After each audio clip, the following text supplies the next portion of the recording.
Ош обласының Қарасу районында қоқон гиластар түгіп, қара гиластар піше баштады.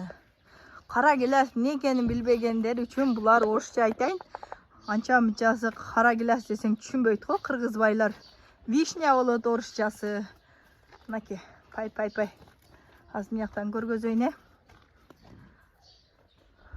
Қара гилас.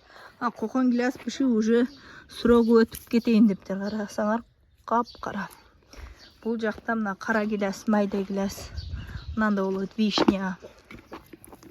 Бұларда соның болып пішіп қалды. Азыр бұл жер болса, қайсыл жер десеңер. Апамын үйі огородыға атайы келіп.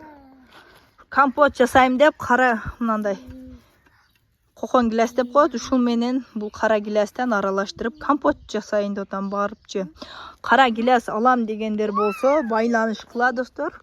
Ушул видеонун алдына номер калтырамын. Шундай көп өлчөмдө қара гиластар бар.